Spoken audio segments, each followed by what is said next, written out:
गोकुळ सोबत गोकुल। सिंधुदुर्ग जिल्ह्यात सध्या राणे विरुद्ध नाईक अशी राजकीय डबलबारी रंगली आहे।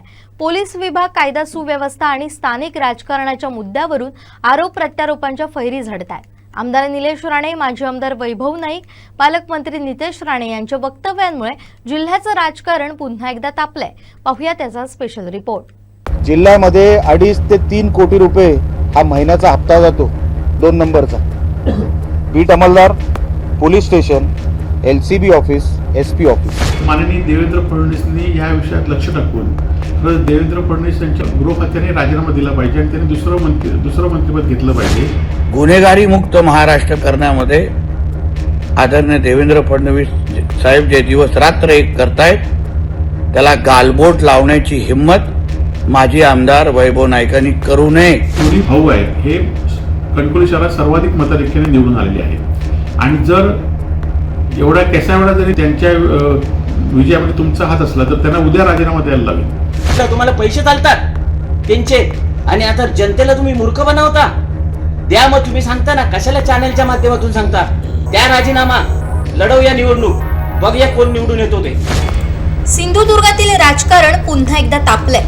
आमदार निलेश राणे यांनी पोलीस प्रशासनावर गंभीर आरोप करत जिल्ह्यातील अवैध धंद्यांना अभय मिळत असल्याचा दावा केला। अवैध धंदेवाल्यांकडून महिन्याला 2 ते 2.5 कोटी रुपयांची वसुली होत असल्याचा गंभीर आरोप यावेळी त्यांनी केला होता।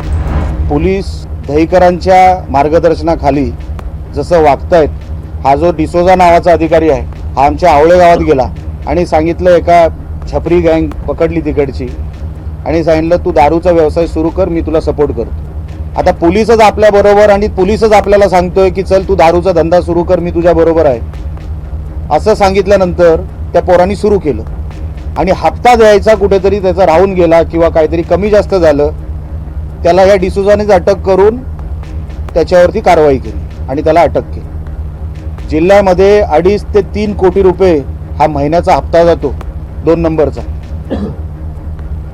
त्याचे 4 स्टेज आहेत: बीट अंमलदार, police station, LCB office, SP office. आपल्याला जिल्ह्याला कुठे घेऊन जायचं आहे हे आता पोलीस डिपार्टमेंट नाही ठरवणार। उघडपणे हे सगळे प्रकार चालू आहेत। ज्या पत्रकारांनी याबद्दल लिहिलं काही दिवसांपूर्वी, तुला केसमध्ये अडकून टाकीन अशी धमकी देण्यात आली।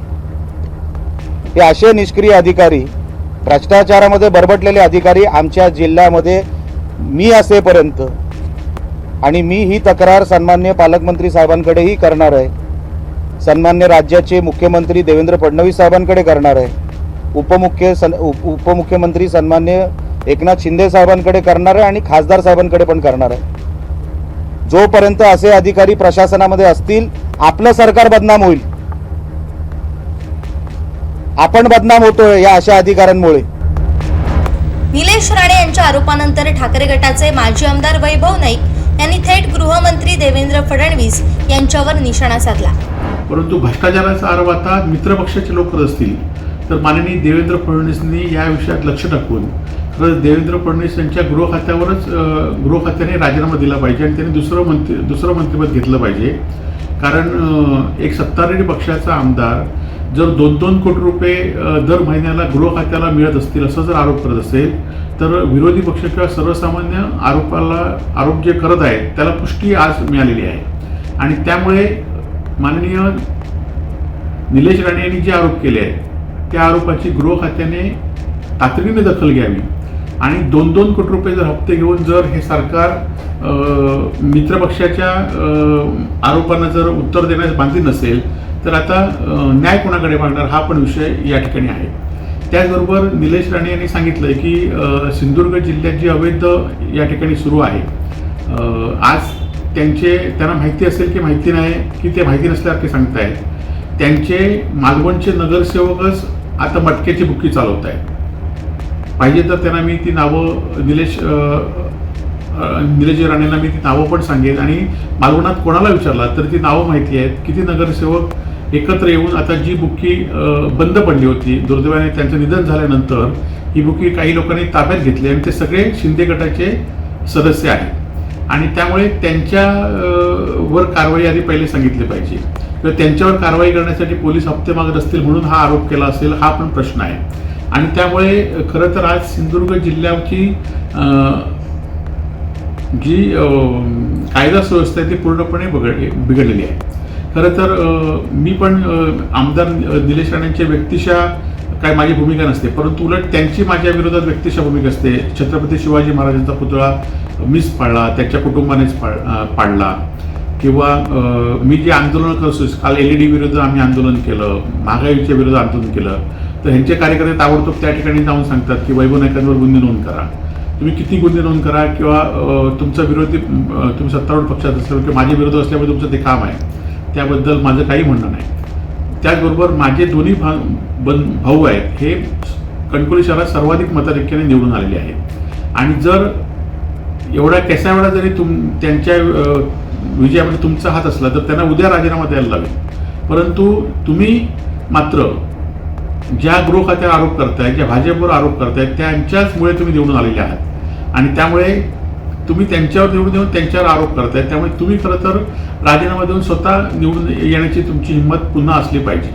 आणि त्यामुळे निलेशजी राणे तुम्ही सांगताय त्याप्रमाणे तुम्ही वागा, नाहीतर आज तुम्ही गृह खात्यावर आरोप केले खरं. आणि माझं पुन्हा एकदा म्हणणं आहे की तुमचं पोलीस संरक्षण कमी केलं आहे. तुमचं पोलीस संरक्षण कमी केल्यामुळेच ज्या 2-2 गाड्या तुम्ही आवाज घालून फिरत होता ते कमी केल्यामुळेच तुम्ही हे आरोप करताय असं माझं पुन्हा म्हणणं आहे. आणि कायदा सुव्यवस्था आणि 2-2 कोटी रुपये हप्ता मिळत असेल ह्याचं उत्तर तुम्ही घ्या. तोपर्यंत पत्रकार परिषद तुम्ही चालूच ठेवा, पण त्याचं उत्तर तुम्ही घ्या आणि जनतेला तुम्ही सांगा. वैभव नाईक यांच्या टीकेला पालकमंत्री नितेश राणे यांनीही जोरदार प्रत्युत्तर दिलंय. फडणवीस यांच्या कार्याला गालबोट लावण्याचा प्रयत्न करू नये असा इशारा देतानाच पोलीस अधीक्षकांबाबत करण्यात आलेल्या आरोपांची माहिती मुख्यमंत्र्यांपर्यंत पोहोचवणार असल्याचंही त्यांनी स्पष्ट केलं.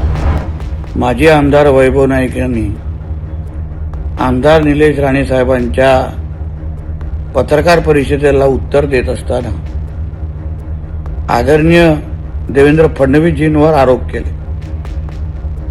राज्याचे मुख्यमंत्री म्हणून देवेंद्र फडणवीस साहेबांनी या राज्याला शिस्त आणि कायदा आणि सुव्यवस्थेमध्ये हाताळण्यामध्ये एक अग्रेसर राज्य म्हणून आमच्या महाराष्ट्राला पुढे आणत आहेत. आज कुठलाही गुन्हा घडला तर त्या गुन्हेगाराला माहिती आहे की ज्या राज्याचे मुख्यमंत्री आदरणीय देवेंद्र फडणवीस आहेत त्या राज्याला मध्ये माझी सुटका होणार नाही आणि मी अशी हिंमत परत करू शकत नाही, अशा पद्धतीची भीती सगळ्याच गुन्हेगारांमध्ये आज बसलेली आहे. खात्यातले काही अधिकारी हे चुकीचं काम करत असले तरी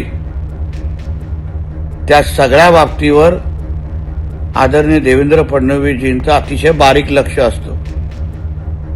आमदार म्हणून, मंत्री म्हणून आम्ही असंख्य वेळी आदरणीय देवेंद्र फडणवीस साहेबांना गृह खात्यामध्ये असलेले हे काही जे निकृष्ट अधिकारी आहेत, भ्रष्टाचारी अधिकारी आहेत, त्यांना शिक्षा देत असताना आणि जागेवर सस्पेंड करत असताना मी स्वतः पाहिलेलं आहे, अनुभवलेलं आहे.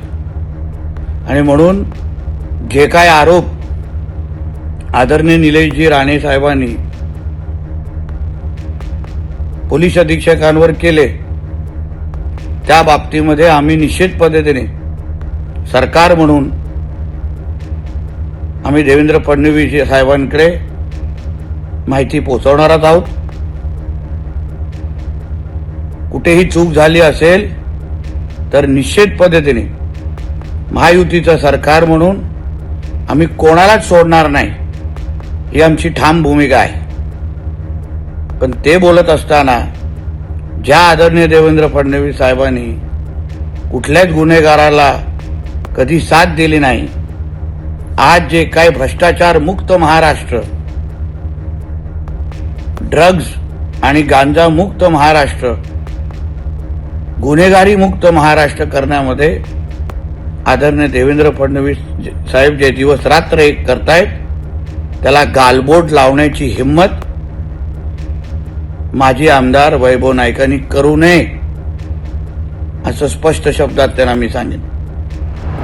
दरम्यान या वादात कणकवलीच्या राजकारणाचीही भर पडली आहे. माजी नगराध्यक्ष समीर नलावडे यांनी वैभव नाईक यांच्यावर पलटवार करत सुशांत नाईक आणि संकेत नाईक यांना मिळालेली नगरसेवक पदं ही राणे कुटुंबियांच्या पाठिंब्यामुळेच मिळाल्याचा दावा केलाय। जर राणेंमुळे निवडून आलं नसल्याचं म्हणायचं असेल तर नैतिकतेच्या आधारावर राजीनामा देऊन पुन्हा निवडून येऊन दाखवावं असं खुलं आव्हान समीर नलावडेंनी दिलंय। कुडाळ मालवणचे सन्माननीय आमदार निलेशजी राणेसाहेब यांनी पत्रकार परिषद घेतली आणि जे काही आरोप होते ते केले आणि त्याच्यानंतर माजी आमदार वैभव नाईक यांनी एक पत्रकार परिषद घेतली।